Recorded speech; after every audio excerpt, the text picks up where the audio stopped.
প্রিয় দর্শক, আপনাদের সকলকে শুভেচ্ছা, সাদর আমন্ত্রণ চ্যানেল আয়ের পর্দায়। আপনারা দেখছেন নিয়মিত আয়োজন ফ্রেশ প্রিমিয়াম টি তারকা কথন। প্রিয় দর্শক, আজ ৩রা ফেব্রুয়ারি, ভাষার মাসের তৃতীয় দিন। এই ভাষার মাসে শুরুতেই স্মরণ করছি আমাদের ভাষার শহীদদেরকে, যারা নিজেদের তাজা রক্ত ঢেলে দিয়েছিলেন শুধুমাত্র আমাদের ভাষার গৌরব রক্ষার্থে, এবং তাদের প্রতি আমাদের শ্রদ্ধা। তাদের স্মরণেই পুরো এক মাস জুড়ে আমরা অমর একুশে বইমেলার আয়োজন করে থাকি। এটি আমাদের বাংলাদেশের পরম্পরা, আমাদের ঐতিহ্য। এবং এই আয়োজনকে নিয়ে যারা পাঠক রয়েছেন, যারা দর্শনার্থী আছেন, সকলেরই একটি বিশেষ আগ্রহের জায়গা রয়েছে। প্রতি বছর এই বইমেলাকে জুড়ে সারা বছর ধরে যারা বই প্রকাশক আছেন, লেখক আছেন, সকলের একটি প্রিপারেশন তো থাকেই, এবং বইমেলায় নতুন কী আসছে এটি জানার আগ্রহ নিশ্চয়ই আমাদের পাঠক শ্রেণীর রয়েছেন। সেটি সম্পর্কে আজকে আপনাদের জানাবো। এই উদ্দেশ্যে আমাদের মাঝে আছেন আমাদের অতিথি, প্রিয় দুজন মানুষ। শুরুতেই তাদের সাথে পরিচয় করাবো।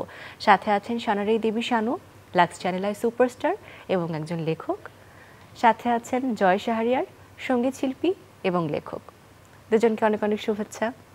খুরমজেরি খুরমজেরি হচ্ছে আমাদের মণিপুরি ভাষায় স্বাগত জানানো, মানে ওয়েলকাম জানানো। তো সেই জায়গা থেকে আমি আমার নিজ ভাষায় আসলে ওয়েলকাম জানালাম, স্বাগত জানালাম। নিজ ভাষায় ওয়েলকাম জানালেন, এবং ভাষার প্রসঙ্গটা যখন উঠে আসলো, ভাষার মাস আমাদের ফেব্রুয়ারি, এবং অমর একুশে বইমেলা ওই শ্রদ্ধা, ওই স্মরণের জায়গা থেকে, এবং প্রকাশিত বইয়ের কথা বলছিলাম যে আপনারা লেখালেখি করছেন অনেক দিন ধরে, এবং চেষ্টা করছেন নিজস্ব শিল্প সংস্কৃতিকে একটা ভিন্ন ধারায় তুলে আনার। এখান থেকে আসলে সানারি দেবী শানু, মনে হয় এবারের কাজটাও আপনার কাছে একটু ভিন্ন এই জায়গা থেকে, সেটা নিয়ে একটু শুনতে চাই। হ্যাঁ, আমার কাছে আসলে শুরুতেই আমি এই অনুভূতিটা ব্যক্ত করতে চাই। ভাষার মাস এলে, ফেব্রুয়ারি মাসটা এলেই আমার কাছে মনে হয় যে প্রতি বছরই আমি নতুন করে জন্মাই। এটা আমার জন্ম মাসও, আমার এই মাসেই জন্ম। তো এই অনুভূতিটা জানি না কেন কবে থেকে এটা আমার ভেতরে লালিত হচ্ছে। বইমেলা এলেই আসলে নতুন কিছু আমার পাঠকদেরকে উপহার দেওয়ারও একটা তাড়না থাকে। আর আমি যেহেতু মণিপুরি সম্প্রদায়ের একজন মানুষ, সেই ভাবনার জায়গা থেকেও আমি গত কয়েক বছর ধরেই আমি এই চেষ্টাটা শুরু করেছি। যেমন গত বছর বইমেলাতে আমার একটি শিশুতোষ একটি বই এসেছিল ইক্রিমিক্রি থেকে, পেবেত নামে। এটি মণিপুরি লোকগাথা নিয়ে কাজ ছিল। এবছর আমি একটু ভিন্ন আঙ্গিকে এই মণিপুরি মিথোলজির লোকগাথাকে নিয়ে এটিকে ভিত্তি করে একটি ফিকশন লেখার চেষ্টা করেছি। বইটির নাম হচ্ছে বাঘ মানুষ, আর বইটি প্রকাশ করেছে আজব প্রকাশ। আজব প্রকাশের কর্ণধার আমার সঙ্গে আছেন জয় শাহরিয়ার। আশা করছি আমি আমার নিজের শেকড়ের গল্পটাকে, মণিপুরি মিথোলজির এই যে লোকগাথার গল্পটাকে আমি ফিকশনের আদলে পাঠকের কাছে একটু নতুন আঙ্গিকে আমি তুলে ধরার চেষ্টা করছি। ফিকশন আবার নিজস্ব মণিপুর যে সম্প্রদায়ের তার, তবে এটির ভাষাটা আসলে কি, কোন ভাষায়? ভাষা অবশ্যই বাংলায়, ভাষা বাংলায়, কিন্তু আমি যে মূল গল্পটাকে আসলে এই প্রজন্মের পাঠকের কাছে পৌঁছে দেওয়ার চেষ্টা করছি। তো সেই ভাবনা থেকে আমি বাংলা ভাষাতেই লিখেছি উপন্যাসটা। যেহেতু এটি থ্রিলার উপন্যাস, এই পটভূমিটা আমি মানে গ্রহণ করেছি হচ্ছে সুন্দরবনে। যেহেতু এটা আমি একটু একটু একটু করে আসলে সেই ডিসক্লেমারটা আমি দিচ্ছি যে বাঘ মানুষ নামটাতেই পাঠকরা একটু কিছুটা হলেও দ্বিধা দ্বন্দ্বে ভুগবেন যে আসলে এটা কেমন নাম। বাঘ মানুষ মূল গল্পতেই, মিথোলজির মূল গল্পতেই আছে যে অর্ধেক বাঘ এবং অর্ধেক মানুষের একটা গল্প। তো এটি মেইতেই মিথোলজির মূল যে নামটা কেইবু কেই ওইবা, সেই গল্পটাকেই আমি আসলে বাংলা অনুবাদ বলবো না, সেই মূল গল্পটাকেই ঠিক রেখে সেটাকে কেন্দ্র করে আমি একটি গল্প আসলে যখন শুরু করেছিলাম, সত্যি কথা যে যখন আমি গল্প ভাবনাটা শুরু করেছি, আমি ভেবেছিলাম যে মিথোলজির গল্পটাকেই পুরোটাই আমি একদম পাঠকের কাছে তুলে ধরবো হুবহু। কিন্তু আমি এটাকেই প্লটটা ভাবতে ভাবতে গল্পটা চলে গেছে সুন্দরবনে। সুন্দরবনে যেহেতু আমাদের রয়্যাল বেঙ্গল টাইগার আছে, তো সেই বাঘের সাথেই আসলে কিছুটা একটা কানেকশন তৈরি হয়েছে, সংযোগ তৈরি হয়েছে, এবং সেই সংযোগটা পাঠকের কাছে একটা রহস্যের মাধ্যমে, রহস্যময় একটা গল্প যাত্রার মধ্য দিয়ে এই ফিকশনের যাত্রা। আরো ডিটেইল জানতে হলে আমাদের তো বইটা অবশ্যই পড়তে হবে এবং আর বেশি আসলে বলা উচিত যতদূর বলে ফেললো এরপর আসলে আর বেশি বললে আর বইয়ের কিছু থাকবে না। আচ্ছা, আমাদের কাছে বইটির কভারও আছে, আমরা একটু বইটির কভার দেখি এবং কভারের দিকে তাকালে আমরা দেখতে পারবো সেখানে বাংলা ভাষা এবং মণিপুরের যে বর্ণমালা দুটোরই একটি সংমিশ্রণ রয়েছে। আপনার নামটিও সেখানে বোধহয় মণিপুরি ভাষায় লেখা, তাই নয় কি? বাঘ মানুষ, সে নিচের অংশে মণিপুরি ভাষায় বাঘকে বলে কেই আর মানুষকে বলে মি, তো কেই মি বাঘ মানুষ, আর নিচের নামটি আমার নাম। এবং আমি এবার ভেবে রেখেছি যে এবারের বইমেলাতে যত পাঠককে আমি আসলে বইটি উপহার দেব, প্রত্যেকের কাছে স্বাক্ষর দেওয়ার সময় আমি আমার নিজ মাতৃভাষায় এই নামেই স্বাক্ষর দেব। বাহ, দারুণ, অসাধারণ একটি প্রয়াস। আসলে প্রচেষ্টা থাকবে নিজের পক্ষ থেকে, নিজের ভাষার প্রতি একটা শ্রদ্ধা, একটা ভালোবাসা। এই যে কখনো নিজের ভাষায় মণিপুরি পাঠকদের জন্য শুধুমাত্র এই অডিয়েন্স বেস করে কি এই বইটা প্রকাশ করা বা অন্য কোনো বই প্রকাশ করার ইচ্ছা আছে? না, এবছরের এই ভাবনাটা আসলে আমি শুধুমাত্র মিথোলজি নিয়ে কাজ করার একটা প্ল্যান ছিল। এটা আমি শুরুতেই আসলে জয়ের সাথে শেয়ার করেছিলাম, কিন্তু পরবর্তীতে এই ভাবনাটা ফিকশনের আদলে এগিয়ে গেছে। তো আগামীতে আমার আরো ইচ্ছে আছে, দেখা যাক, সময় বলে দেবে। আমাদের আজব কারখানার কর্ণধার তো রয়েছেন, যিনি অনেক আজব সকল কাজের সাথে আসলে তার একটা যোগসূত্র সবসময় তিনি রেখেছেন, আমাদের জন্য উপহার দিয়েছেন, সঙ্গীত থেকে বই পর্যন্ত যেই যাত্রাই বলি না কেন। এবছরের বইমেলায় আজব প্রকাশের কার্যক্রম এবং সেই সাথে আমাদের যিনি লেখক আছেন, সঙ্গীত সত্তার পাশাপাশি আরেকজন লেখক সত্তা, তিনি এবার আমাদের জন্য কি নিয়ে এসেছেন বইমেলায়? আচ্ছা, আমার বইয়ের নাম হচ্ছে সুরছাড়া কবিতারা। এটা আমার কবিতার বই। এটা নামের ভেতরেই আসলে মূল বিষয়টা আছে। আমি তো সাধারণত লিরিক লিখি, আমার কবিতা মানে লিরিক, সেটা গান হয়ে যায়। ওটা আমরা বইয়ের কভারেই দেখতে পাচ্ছি। আমার কবিতাগুলো সাধারণত গান হয়ে যায়, তো কিছু কিছু কবিতা শুধু কবিতা হিসেবেই থেকে যায়, যেগুলো হয়তো সুর করা হয় না। এই বইটাতে আমার সব সুর ছাড়া কবিতারা আছে, যেগুলো কখনো সুর করা হয় নাই।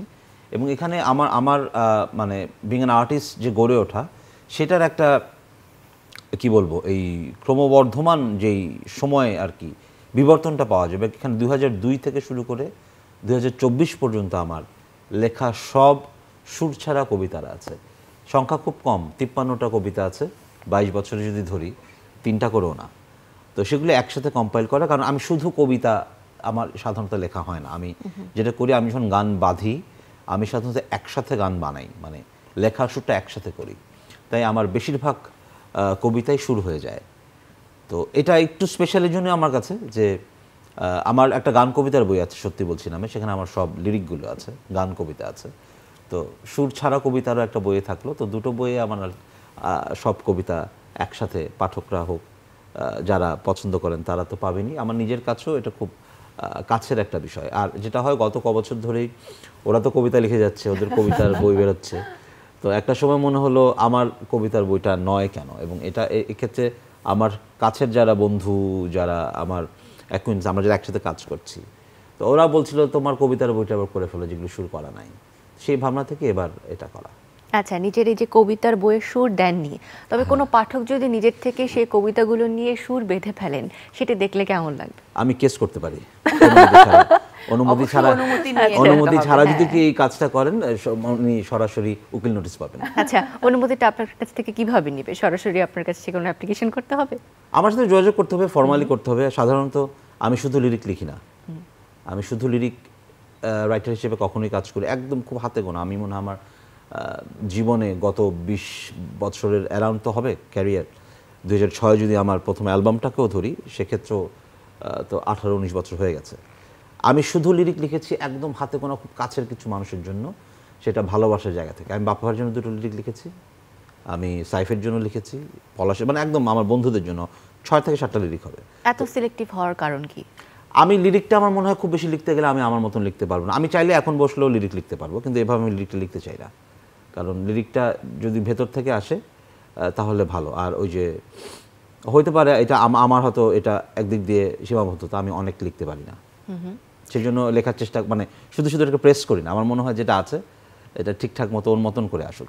আর আরেকটা যেটা হয় লিরিকের ক্ষেত্রে, যখন আমি যেহেতু গান কম্পোজিশন করতে হয় প্রচুর, I am blessed with a very কি বলবো, দারুণ সব মানুষ আমার বন্ধু যারা লিখতে পারেন।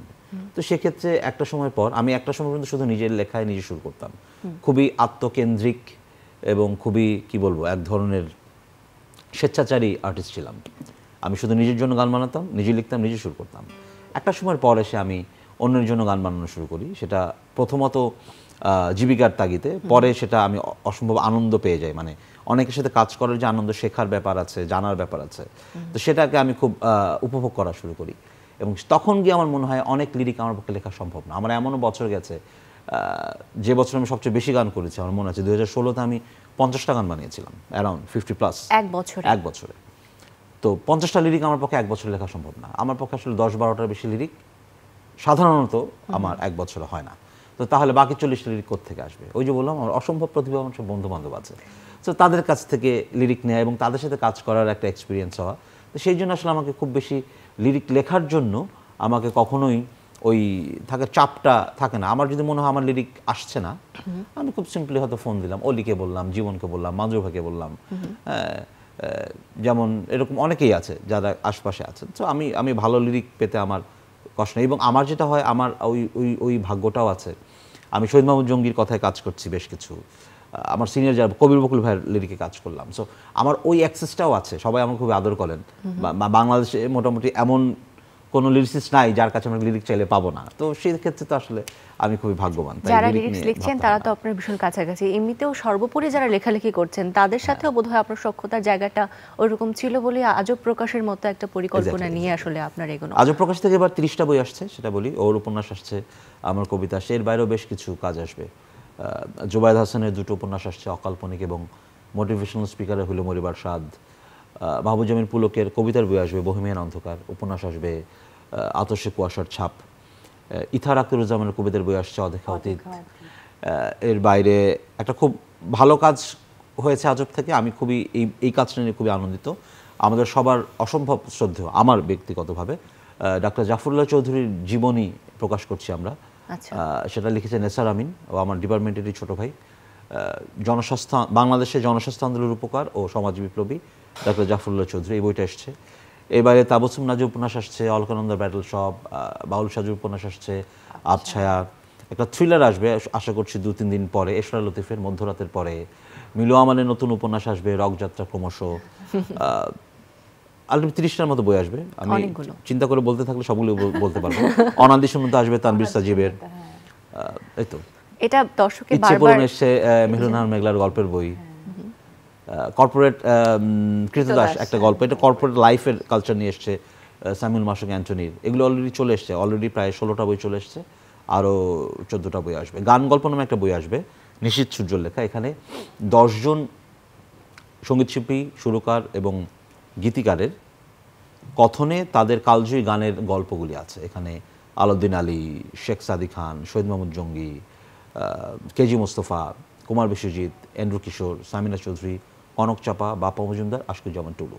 এই 10 জনের আমরা জানি প্রচুর কালজয়ী গান আছে। সেখান থেকে প্রায় 30 থেকে 40টা গানের পেছনের গল্প, যে আয়নাতে ওই মুখ পড়লে যখন কিভাবে লিখলেন কেজি মোস্তফা, কিভাবে একদিন ঘুমাঙ্গা শহরে তৈরি হলো বলেছেন শহীদ মাহমুদ জঙ্গি, তৈরি পুতুলের মতো করে গল্প বলেছেন কুমার বিশ্বজিৎ, পরি গানের গল্প বলেছেন বাপ্পা মজুমদার, তুমি আমার প্রথম সকাল গানের গল্প বলেছেন আশকুজ্জামান টুলু। এরকম খুব ইন্টারেস্টিং কিছু বই আসবে। বাহ, সত্যি আমরা আসলে অপেক্ষায় ছিলাম যে গান নিয়ে যেন এরকম কাজ আরো বেশি আসে। সঙ্গীত শিল্পীদের জীবনী নিয়ে, তাদের কাজগুলো নিয়ে জানার আগ্রহ অনেকেরই আছে। তবে পারফেক্টলি একটা কম্বিনেশনে একটা বইয়ের পাতায় সবকিছু পাওয়া কিন্তু এখন পর্যন্ত সম্ভব হয়নি, যেটা আজব প্রকাশ সবসময় করে এসেছে। আজবের ভাবনাগুলোই আসলে একটু আজব থাকে। সেই জায়গা থেকে হয়তোবা আমরা যারা আজবের সাথে সংশ্লিষ্ট আছি চেষ্টা করে যাচ্ছি নতুন কিছু। শানারে দেবী শানু, এই যে নিজের ভাষা এবং নিজের সংস্কৃতি নিয়ে কাজ করার, এটি এখন মূলত সকলের সামনে তুলে ধরার যে যাত্রাটা, এটিকে আপনি একদম শুরু থেকেই শুরু করেছিলেন নাকি একটা পর্যায়ে এসে আপনি রিয়েলাইজ করেছেন যে এটা নিয়ে আপনি কাজ করতে চান? হ্যাঁ, এটা আসলে আমি যখন শুরু করেছি কবিতা দিয়ে আমার যাত্রা শুরু, কবিতাও যে আসলে আমার ভেতরে ছিল বা আমি আসলে কবিতা লিখতে পারবো বা লিখবো, এই ভাবনাটাও খুব জোরালো ছিল না সত্যি যদি আমি বলি। কারণ আমি বেড়ে উঠেছি কবিতার মধ্য দিয়ে, আমার বাবা একজন কবি, এই মণিপুরি সংস্কৃতির ভেতর দিয়ে আমি বড় হয়েছি। কিন্তু আমার ভেতরে কবিতা এতটা জোরালোভাবে ছিল না। আমি আবৃত্তি করেছি, নিজেকে শিল্পী হিসেবে তৈরি করে মানে করছিলাম। তো কবিতা এসছে আমার 2017-র সময়টাতে, যখন আমার খুব জোরালোভাবে আসতে শুরু করলো যে না, আমি তো কবিতা লিখি বা লিখছি এবং সেই কবিতাগুলো পাঠকদের কাছে সমাদৃত হচ্ছে, আমাকে প্রশংসা জানাচ্ছেন, বা সেই সাহস থেকে আসলে আমার পথযাত্রা শুরু। তারপর একটু একটু করে আমি উপন্যাসে মানে হাত দিলাম, যে না, উপন্যাসের যাত্রাটা শুরু করলাম। সেখানেও যখন একটু পাঠকদের মানে আমি পুরোটাই আসলে আমি আমার পাঠকদের এবং প্রিয় মানুষজন যারা আমার আশেপাশে আছেন তাদের সাহস এবং অনুপ্রেরণা জায়গাটা আমি খুব জোরালোভাবে সবসময় আমি কৃতজ্ঞতা জানাই। কারণ হচ্ছে এই মানুষগুলোর এই মানে আমি বলবো যে তাদের সাহসটা আমাকে সাহস দিচ্ছে যে না, আমার লেখাটা হচ্ছে বা এগোচ্ছে। সেই ভাবনা থেকে একটু একটু করে আমার এই এক্সপেরিমেন্টগুলো, এই অভিজ্ঞতাগুলো আমি সংগৃহীত 2018-19-এ এসে আমি প্রথম এই চেষ্টাটা শুরু করেছি। সানারি ও তার জাদুর লেত্রেং নামে একটি শিশুতোষ গ্রন্থ, সেটি অনন্যা প্রকাশনী থেকে প্রকাশ হয়েছিল। এবং সেই বইটির মধ্যে আমি আমার মণিপুরী সংস্কৃতিকে, কৃষ্টিকে, আচার প্রথাকে আমি শিশুদের উপযোগী করে তুলে ধরার চেষ্টা করেছি। একটা গল্প ছিল ছবি গল্পের মধ্য দিয়ে, এবং সেই বইটি যখন 19-এই মিনা মিডিয়া অ্যাওয়ার্ড পেয়েছিল, আমার সেই সাহসটা একটু একটু করে তৈরি হলো। আমার ভাবনাটা জোরালো হলো যে না, আমি আমার শেকড়টাকে নিয়ে আমার আসলে কাজ করা উচিত। এবং সেটার পরিপ্রেক্ষিতে আমি গত বছর আরেকটি মণিপুরী লোকগাথা নিয়ে কাজ করেছি, বেবেদ। এই বছর আমি বলবো যে এই বইটি আমার জন্য বিশেষভাবে গুরুত্বপূর্ণ, কারণ আমি প্রথমত যে মিথোলজি নিয়ে কাজ করেছি এবং মিথোলজিকে বেস করে ফিকশন, থ্রিলার ফিকশন সম্ভবত বললাম, আমি আসলে এটা বলতে পারবো না, যে সম্ভবত এটি প্রথম, এবং সেটি আজও প্রকাশ থেকে আসতে যাচ্ছে। এই কারণেও আমার একটা অন্যরকম একটা অনুভূতি এটার সাথে জড়িত। বইটা কিন্তু আজকে থেকে পাওয়া যাচ্ছে, আজকে থেকে পাওয়া যাচ্ছে, একদম নতুন, আচ্ছা আচ্ছা, আজকে থেকে আসবে, আজকে থেকে মেলা। এবং সবার আগ্রহ তৈরি হচ্ছে যে মিথোলজিকে জানার। আমি মণিপুরী মিথোলজির এই গল্পটাকে গল্প আকারেই পাঠকদের কাছে তুলে ধরছি। সবার একটা আগ্রহ তৈরি হচ্ছে পাঠকদের মধ্যে, যেন নতুন কিছু একটু জানতে পারবো। এবং আমি এই বইটি লিখতে গিয়ে আমি যে গবেষণা রিসার্চগুলো করেছি সেখান থেকে কিন্তু আমি নিজেও কিন্তু অনেক কিছু শিখছি। আমার নিজের বর্ণমালা শিখছি। বর্ণমালা ছিল খুব বেশি প্রচলিত না, আমাদের মণিপুরী ভাষার যে বর্ণমালাগুলো, সেই বর্ণমালাগুলোর প্রচলন বাংলাদেশে নেই, আবার নতুন করে শুরু হচ্ছে। সেটি আমি শিখছি, ধারণ করছি। এবং আমি হয়তো বা পুরোটা এখনো বলতে পারবো না, কিন্তু আমি আমার নিজের নামটা লিখতে পারছি। এই যে একটা নিজের শেকড়টাকে আবার নতুন করে জানার যে একটা প্রয়াস, এই ভাবনাটা আমাকে যতটা আসলে অনুপ্রাণিত বা উদ্বেলিত করছে, আমার মনে হয় এটা পাঠকদের কাছে পৌঁছে দিতে পারলে এটা আমার একটা দায়িত্বের জায়গা। বাহ, অনেক অনেক সুন্দর করে আসলে বলেছেন। একটি জায়গা থেকে আসলে আপনার কাছে, আপনাদের দুজনের কাছে আসলে সেম প্রশ্নই থাকবে যে একই সাথে আপনারা একজন শিল্পী এবং একজন লেখক। তো শিল্পীদের যেমন হয় যে কোনো গান, সিনেমা সবকিছুর মাধ্যমে দর্শকদের কাছে পৌঁছে যাওয়া অনেকটা সহজ হয়, এবং এখনকার দর্শক ভিজুয়ালি সবকিছু দেখতে পছন্দ করেন রাদার দেন রিডিং। তবে বইয়ের ক্ষেত্রে কিন্তু আপনারা ওই কল্পনার জগৎটা মানুষের সামনে পৌঁছে দেওয়ার চেষ্টা করেন, বা মানুষের সামনে বিষয়টা উপস্থাপনের চেষ্টা করেন। তো মানুষ দিন দিন বই পড়ার প্রতি আগ্রহ দেখা যাচ্ছে অনেকাংশে কমে যাচ্ছে। তো এই জিনিসটা আসলে আমরা বাড়াতে পারি কিভাবে? এটা আমি একটু ছোট করে বলে, আসলে বইমেলার ক্ষেত্রে কিন্তু আসলে এটা এভাবে কাজ করে না। তারকা সত্তা বা পরিচিত একটা জায়গা থেকে তারকা সত্তা আর লেখক সত্তাটা আসলে বইমেলার মাঠে একদমই ভিন্ন। কারণ যারা পাঠক আসেন তারা সত্যিকার অর্থে আসলে লেখার পাঠক। শুধুমাত্র তারকার সাথে একজন তারকার বই কিনতে যাচ্ছি ওই ভাবনা থেকে খুব কম মানুষ আসেন। বইয়ের গুণগত মানের জায়গাটাই তারা ফোকাস করেন বেশি। এরকম এই কয়েক বছরের অভিজ্ঞতা থেকে আমি নিজে উপলব্ধ হয়েছি। তো সেখানে আমার কাছে মানে পাঠকদের কাছে এই আগ্রহের জায়গাটা তৈরির ক্ষেত্রে আসলে আরো ভালো ভালো বিষয়বস্তুর বই পাঠকদের কাছে আকর্ষণীয় করে তোলার জন্য সেখানে অবশ্যই প্রকাশক বা যারা পরিবেশক আছেন তারা অনেক গুরুত্বপূর্ণ ভূমিকা পালন করতে পারেন, যে ভালো বইটাকে ভালো বই হিসেবে পাঠকের কাছে প্রচারণার জায়গাটা। একজন লেখক তো অবশ্যই তার নিজের বইয়ের প্রচারণা চালাবেন বইমেলা এলে বা বইমেলা ছাড়াও, কিন্তু প্রকাশক যদি একটা ভালো বইকে অনেক বেশি প্রমোট করেন, যে না এই প্রকাশক আছেন আসলে তিনি এই বিষয়ে আমাদের মনে হয় ভালো বলতে পারবেন। একটা জিনিস আমাদেরকে মেনে নিতেই হবে, এখনকার সময়টা তো অস্থির। সেই অস্থিরতা প্রভাব সব জায়গায় আছে, গানে আছে, কবিতায় আছে, সবকিছুতে। নাটকে আছে, সিনেমায় আছে, সেটার বাইরে আমরা কেউ না। আর আমাদের একটা কি বলবো রোমান্টিসিজম আছে নস্টালজিয়ার প্রতি, যে আমরা আঁকড়ে ধরে থাকতে চাই। এটাতে দোষের কিছু নাই, কিন্তু এটা আসলে সম্ভব হয় না। তো এরকম হাতে নিয়ে বই পড়া কমে যাবে, এটা খুব স্বাভাবিক। যেমন ক্যাসেট চলে গেছে, সিডি চলে গেছে, গান আমরা স্ট্রিমিং সাইটে শুনি। মূল বিষয় হচ্ছে গানটা শুনছি কিনা। একইভাবে বইটার ক্ষেত্র, সাহিত্যের ক্ষেত্র, কিংবা সাহিত্য ছাড়া অন্যান্য নন ফিকশনের ক্ষেত্র, মূল বিষয় আমরা পড়ছি কিনা। পড়ার আসলে কোনো বিকল্প নেই, মানুষকে পড়তেই হবে। এখন গল্প উপন্যাস পড়ার সময় কমে গেলে মানুষ এখন কিন্তু প্রচুর নন ফিকশন বই পড়ে মানুষ। আবার মানুষ যেহেতু অনেকটা ক্যারিয়ারিস্টিক হয়ে যাওয়ার ফলে হয়তো তার ক্যারিয়ারের সফল গল্পগুলো পড়তে চায়। তো সেটা বদলাবেই, এটা পৃথিবীতে এটা একটা সময় পর পর এই ধারাগুলি পরিবর্তন হয়। তা আমার ধারণা গান শোনা, বই পড়া নিয়ে আসলে টেনশন নেবার কিছু নাই, এগুলি চলবেই। কিন্তু ফরম্যাটটা বদলাচ্ছে। তো আমরা হয়তো পাজলড হয়ে যাই, বা আমরা এই ধরনের প্রশ্নে তখনই পড়ে যাই যখন মাধ্যমটা বদলায়। তখন মনে হয় মূল বিষয়টা চলে যাচ্ছে, কমে যাচ্ছে। গান শোনা কিন্তু কমছে না, বই পড়াও কমছে না, কমছে বই বিক্রি, বই কিনে বই পড়া।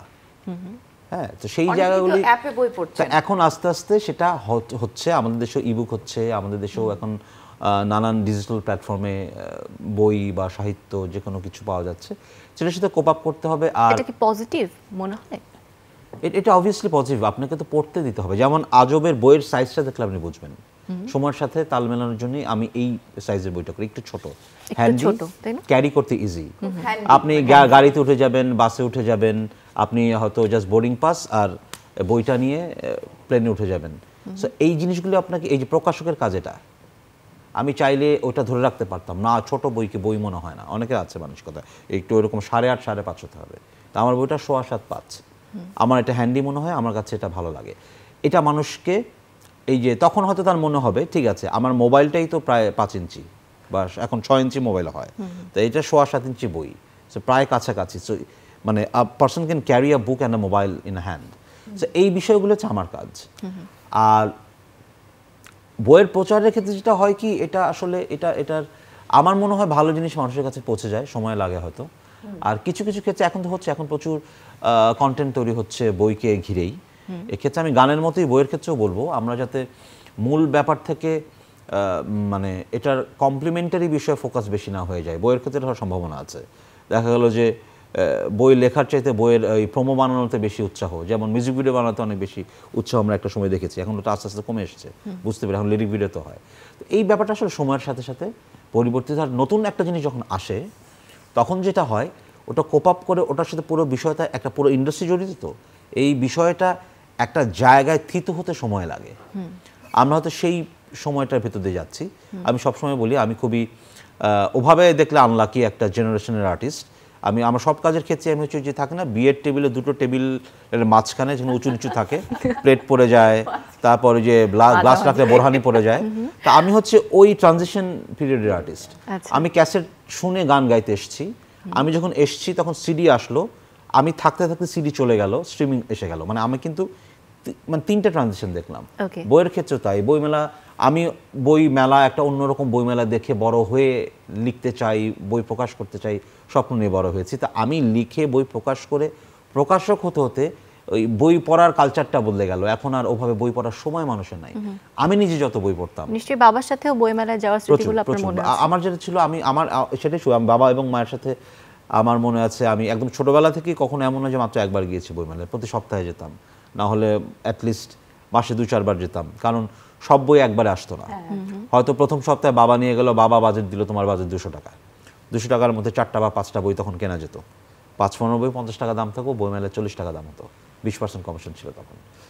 তো কিনে হয়তো পরের সপ্তাহে তো মা বাজেট দিল 200 টাকা, আবার হয়তো এই টিফিনে জমানো টাকা আছে, আবার হয়তো ঈদের সময় টাকা জমিয়ে রেখেছি, এভাবে 3-4 বার মিলে যেতাম। আমার যদি 2 বড় বোন আছে, ওদের কাছ থেকেও কিছু না, এভাবে 4-5 বারে প্রিয় সব বই কিনে আনতাম। তো সেই স্মৃতি তো আছেই। এবং সত্যি কথা বলতে গেলে ওই বইমেলার স্মৃতি থেকেই কিন্তু আমার একটা স্টল হবে, আমি শুধু বই মানে কিনবো না, আমি আমার বই প্রকাশ হবে, যেহেতু আমার এইসব ক্ষেত্রে আমার বাবার একটা প্রভাব তো আছে। আমার বাবা যেহেতু সাংবাদিক ছিলেন, মানে স্বপ্ন তৈরি করে বই শৈশব থেকে। কারণ এখন ওই মানে যেহেতু বইয়ের পাতায় গল্পটা পড়ছি, ইমেজে কিন্তু সেই স্বপ্নটা তৈরি হচ্ছে যে না এটা এরকম, এই চরিত্রটা এভাবে ভাসছে, কথা বলছে। তো এই স্বপ্ন তৈরির জায়গাটা আসলে শৈশবের বই পড়ার অভ্যাসটা তৈরি করার দায়িত্বটা। শিল্প মাধ্যম হিসেবে বই অন্যদের চাইতে গঠনমূলক এবং গুরুত্বপূর্ণ এই কারণে, বই একজন পাঠকের কল্পনা শক্তিকে বিকাশ করতে সাহায্য করে। কারণ নাটক সিনেমায় আমি দেখিয়ে দিচ্ছি কি হচ্ছে, আর সাহিত্যের ক্ষেত্রে আমি কিন্তু চোখ বন্ধ করে দেখছি। আমি কিন্তু কলকাতা যাবার আগে কলকাতা ঘুরেছি বই পড়ে, এরকম অনেক শহর, আমি কিন্তু অনেক শহর দেখেছি আমার চোখ বন্ধ করে, পরে হয়তো গিয়ে সেটা মিলিয়েছি। তো এই কল্পনা শক্তিটা বই পড়ে হয়। এবং গানের ক্ষেত্রে আমি এই জন্য বলি, মিউজিক ভিডিওটায় গল্প বলার চাইতে আমি স্ট্যাটিক ভিডিও পছন্দ করি। হয়তো জাস্ট একজন শিল্পী থাকবেন, তিনি গাইছেন, বা হয়তো কিছু ন্যাচারাল শটস থাকতে পারে, রাদার দেন একটা গল্প বলা। কারণ একটা গান, বন্ধু শিরোনামের একটা গান সত্যিকারের কলেজ বন্ধুকে নিয়েও হতে পারে, প্রেয়সীকে নিয়েও হতে পারে। এটা যদি আমি দেখিয়ে দিই এটা আসলে একজনের প্রেমের মধ্যে তার বিরহ, বা কে মারা গেছে, শহরের প্রেম, গ্রামের প্রেম, তখন কিন্তু আমি বেঁধে দিলাম একজনকে যে এই গানটা এই জন্য করা। কিন্তু একটা গানের কিন্তু ওই জায়গাটা থেকেই যায় নানাভাবে ইন্টারপ্রেট করার। তো সেই জন্য শিল্প মাধ্যম যার মতো করে নিজস্ব ভাবনায় আসলে নিজের জগৎটা তৈরি করে নেওয়ার, সেটা শুধুমাত্র বইয়ের পাতায় সম্ভব হয়। যে পাতা সাদা থাকে, তার উপর কালো কলমে লেখা থাকে, ওটা আমাদের ভাবনার জগৎটা সেটাকে আসলে রঙিন করে তোলে, তাই না? আচ্ছা, দুটো তথ্য দেওয়া উচিত। বাগমানুষের প্রচ্ছদ করেছেন চারু পিন্টু, আচ্ছা, সুরছাড়া কবিতার প্রচ্ছদ করেছেন সারাজাত সৌম্য, বাগমানুষের মুখবন্ধ লিখেছেন নিয়াজ মাওলা। ওকে, সো দারুণ কিছু কাজ নিয়ে আজব প্রকাশ এবার এসেছে এবং আসবে আরও। পুরো বইমেলা জুড়ে যারা যাবেন আমাদের পাঠক শ্রেণীর সকলে আশা করি উপভোগ করবেন। যেহেতু পুরো আয়োজন জুড়ে আজকে মূলত বই নিয়েই কথা বলেছি, তবে আমাদের জয় শাহরিয়ার খুব সুন্দর একটা গিটার নিয়ে আমাদের সাথে এসেছেন। তো আমার মনে হয় গান না শুনে বিদায় নিলে একটু অন্যায় করা হবে, যারা একজন শিল্পী বা একজন গায়ক হিসেবেও আপনাকে ভীষণ ভালোবাসে, তাদের জন্য যদি একটা গান দিয়ে আমরা আজকের আয়োজন থেকে বিদায় নিতে পারি। আচ্ছা, আমি জানি আজকে সকাল থেকে আমার একটু মানে পুরোনো যেসব গান ছোটবেলা শুনে বড় হয়েছি, গানের সাথে সখ্যতা আসলে আমার, যেটা আমার বাবা প্রচুর গান শুনতেন, আমার বাবার খুব পছন্দের একটা গান গাই। আমি সাধারণত এই ধরনের গান প্রকাশ্যে গাই না। আমায় প্রশ্ন করে নীল ধ্রুব তারা, আর কতকাল আমি রব দিশাহারা, রব দিশাহারা। আমায় প্রশ্ন করে নীল ধ্রুব তারা, আর কতকাল আমি রব দিশাহারা, রব দিশাহারা।